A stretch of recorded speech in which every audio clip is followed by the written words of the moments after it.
point blank, through no subliminal dissing. When I listen, I can tell you never been on no mission. Sticking to the script, don't care if I offend you. Neighborhood crib, the marathon I overlook my competition, never seeing them.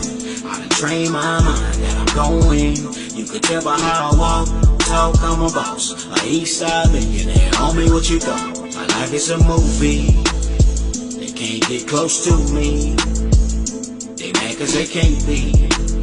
I'm everything that they wanna be. Yeah. Snakewood and that hustle. Big shout out to my nigga SPI, Spotter LOC. You know I'm in the black box, had to come through, tap in, show love one time. Yeah, y'all make sure y'all subscribe. Stay tuned, all that. Oh, my mama, though, like. So just getting on to that first subject matter, might as well go on and get into this little clippery that inspired the whole conversation.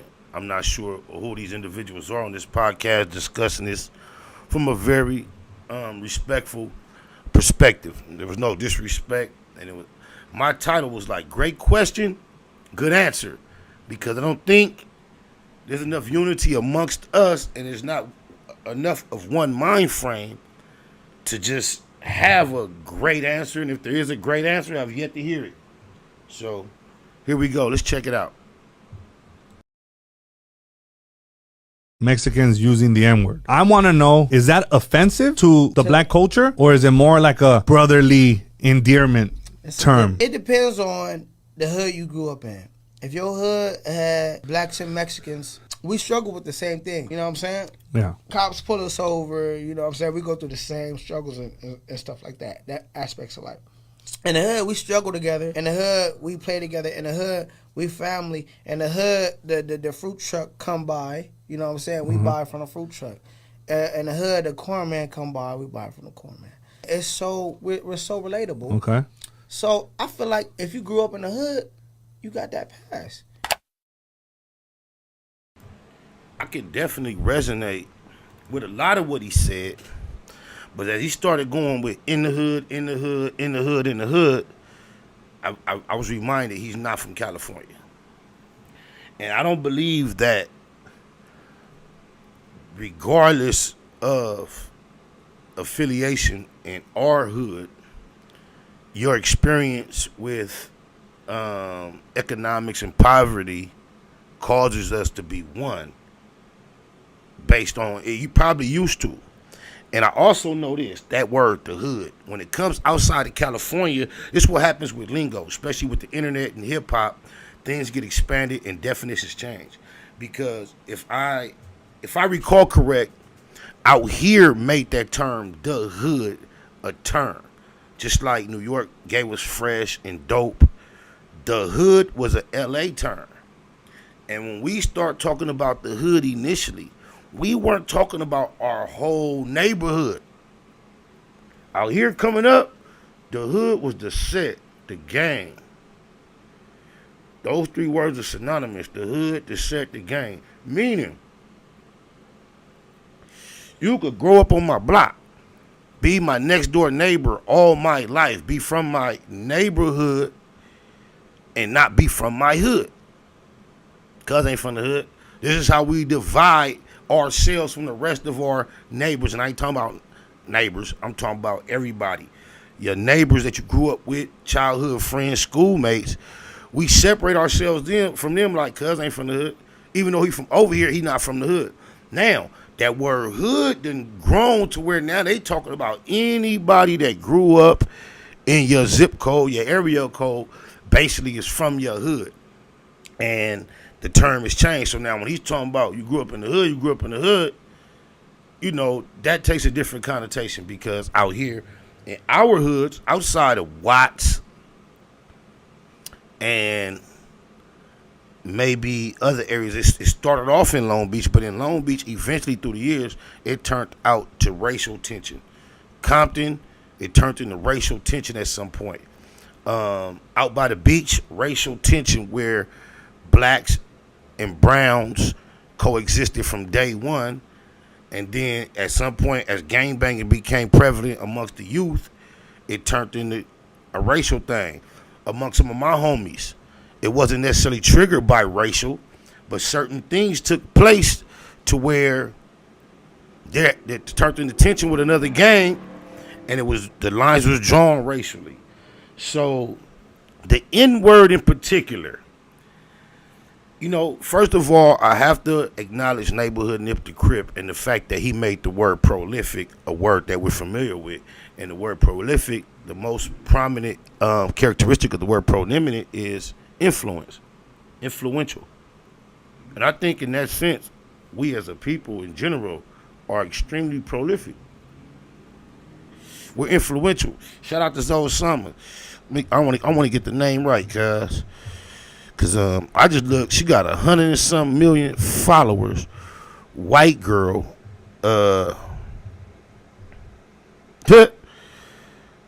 Her name is Billie Eilish. She give it up for the homie so called. They ask her what's her favorite song. She got 119 million followers, and she speak on the homie Underrated. That is prolific just within his nature. This is probably a song that he recorded himself. He probably know the nigga that made the beat. And off the grizzle, he then took that to a white girl who she made it seem like a guilty pleasure. She said the song is just vulgar, and she said it's just a great, awesome song. She loved it. That's prolific. I remember seeing Kendrick, K-Dot, shout out to the King of the Coast. Some years back, I was kind of complex because Kendrick was on stage, and he had a white fan that loved him to death, knew all his music word for word. And somehow this white fan found themselves on stage with Kendrick repeating his lyrics, and he basically stopped the show and checked the fan for repeating his words. And I just have a struggle with that thought when you go into the lab, especially someone on superstar levels such as Kendrick, someone as conscious as him,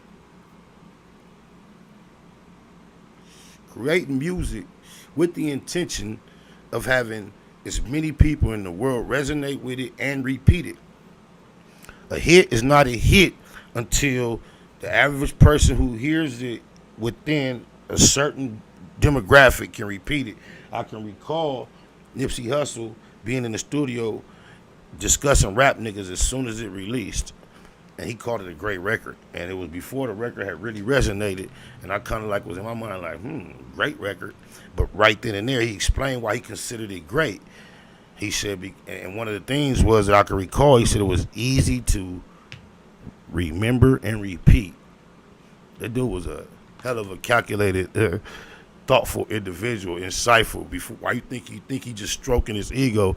He has real reasoning behind what he said. So, Kendrick is definitely a great record maker. He's very influential. He's prolific. So he has to know his demographic has been grown beyond the people that grew up around us. So to create music, and maybe and I got to give him this credit because he's so thoughtful, maybe he just loved the moment of being able to restrict that privilege. And maybe beyond maybe, more so that had to be his reasoning behind exercising that power. Now look at this. Finally, I got the descendants of the slave owners on stage, and I can tell them, you better not say that word, even though I say it. And on that side, I can celebrate it. But then I think about how responsible it is us as a culture in entirety, and how realistic is it to think that we can keep this word sacred and passionate. They've passed all type of laws saying that the only people who can utter it in public to any degree, ER or A, is us, and we still see there's really no backlash or real consequences for violating that. And when it comes to the Hispanics that grew up amongst us in particular, that is the most controversial. The white boys too, but it's a more of a thing with the Hispanics, with the Mexicans. And it's just hard to say what should and should not be said. I know at my job, when I first got there, shout out IOW, Local 13, two of my coworkers was fresh out of high school. One of them was Polynesian, and the other one was a Mexican. And they went to high school together. They was in their very early 20s. They might have been a couple years out of high school. We be together every day. And the Polynesian, of course, he say the N-word, it don't bother you. You know what I'm saying? That's a different thing. But the Mexican homie, he used to say that motherfucker more so than any and everybody around us. Let me tell my really I'm on my live real quick. LOC, I'm on my live. I'm gonna hit you back. So he used to say it more so than anybody, and there was a few homies that's on our squad too, and we never allowed it to bother us. But eventually, as we got more comfortable, I let him know, like, man, you say that shit, and they have an attachment to the word that is kind of hard to question because of how prolific we have seemed to be over the years. We've always seen to set the flavor for society in general, our culture. You see Lefty Gunplay made the thumbnail for no other reason than showing how, to a large degree, that generation of their culture that closely associates with us streetwise have become the N-word. Shout out to American Cholo. I would love, and so with Sporty Face from 40s, he would love to discuss things of this nature with you too. I would love to get your perspective, and I'm sure you have spoken on it because I've seen it be a viral discussion, but I just haven't tapped in personally. But I just would love to give your perspective as an older essay on your younger homies appearing to be Nias and no longer Vatos, Cholos. You know, just remember there used to be a stark difference between our gangsterism. Hairnets, palm brushes, pants up higher than normal versus ours being lower than normal. There were some similarities. We both wear Dickies, we both wear khakis, but we styled them different. They would have a button at the top with the rest open. There were just differences. Ben Davis, we wore everything different, but now it is obvious, no discussion, when it comes to style and culture, we have not migrated toward the style that they had. It's opposite. And now for them to adopt the word Nia, and we not saying Holmes or Vato, and we not saying Essay, you know what I'm saying? It is an obvious adaptation of what we do and what we have done for so long. Now the question comes, is it deserving? Do they have the right?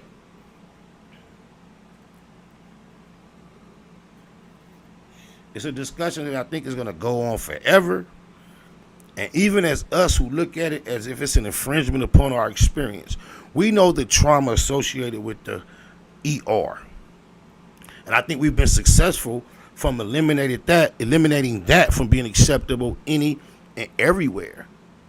But when we know a lot of things that we do cause others around us to be acclimated to it and desire to mimic it and participate, we have to be responsible for the fact that we done took the ER off and put that A on it. If we are so offended by others wanting to be the N-word because it's ours, knowing how, and the reason why we so offended is because of the negative history that we associate with it, the wisest thing to be to do is this.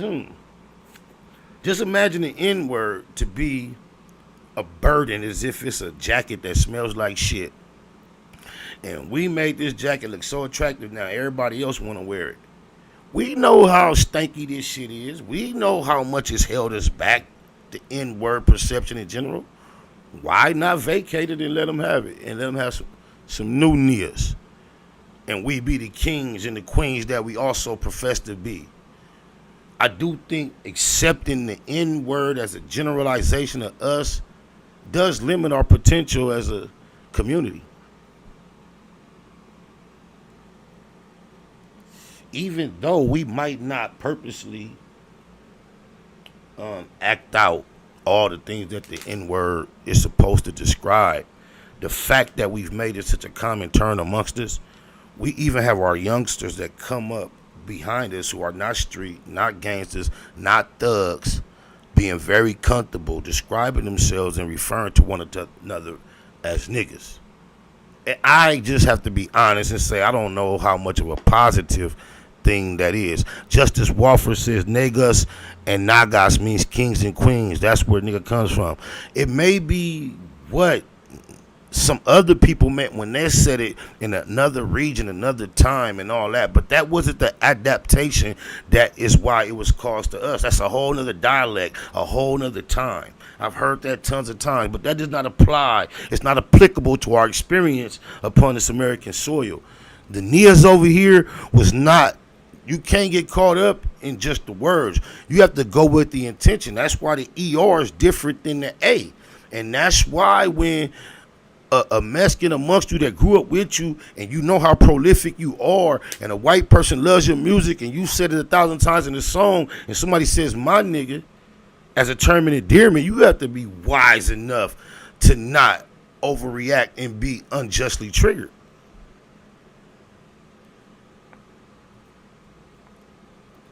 Now, regardless of who considers themselves a nigga, when the law shows up, rest in peace, Sonya Massey, there is no question as to who can most likely be expected to be treated as one. Does that make sense?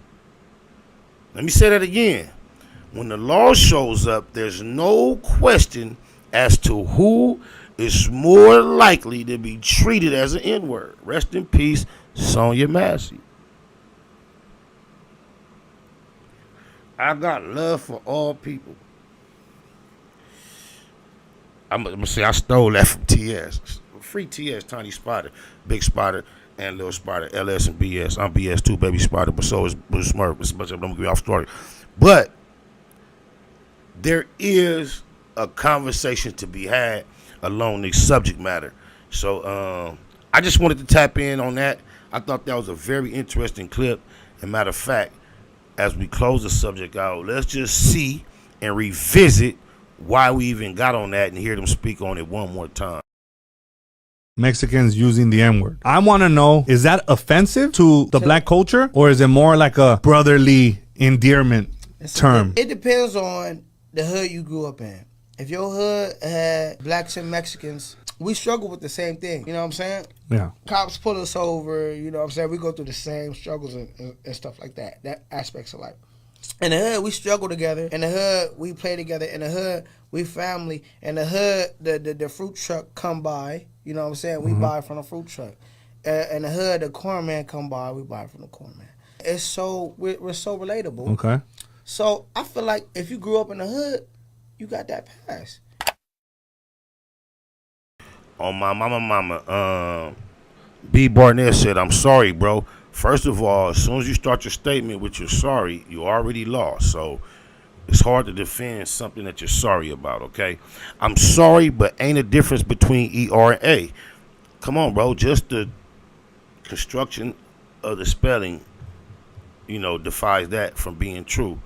And if you just look at the intentions of the A, the ER, the usage, the natural reaction, bro, I don't know why you would say that. There is a difference between the A and the ER. Like a difference between door and a doe. Or no. That's good try, and I appreciate your effort, and it is thought-provoking, so it keeps the conversation going. But the difference between a doe and a door is not synonymous with the difference, or it does not equate to the same difference of a near and a near. No. When you say you my near, that's a term of endearment. If you say you my near, that's a term of possession, ownership, disrespect, disregard, and flashbacks of everything that the N-word initially meant to degrade us. But we're going to put an end to that because it can go on forever. I appreciate that. On my mama, dead homies, daughters, LOCs, loved ones, everything I love and live for, my sister and my sons. I know y'all have gotten used to the alliteration in that pattern. It's natural, it's true, but it also sticks to some of the things I like to do. Snakewood and that hustle. Big shout out to my nigga SPI, Spotter LOC. You know, I'm in the black box. Had to come through, tap in, show love one time. Yeah, y'all make sure y'all subscribe. Stay tuned. All that. It was point blank, through no subliminal dissing. When I listen, I could tell you never been on no mission. Sticking to the script, don't care if I offend you. Neighborhood crib, the I marathon overlook my continue. competition, never seeing them. I done trained my mind that I'm going. You could tell by how I walk, talk, I'm a boss. A east side millionaire, homie, what you thought? My life is a movie. They can't get close to me. They mad cause they can't be. I'm everything that they wanna be. Yeah.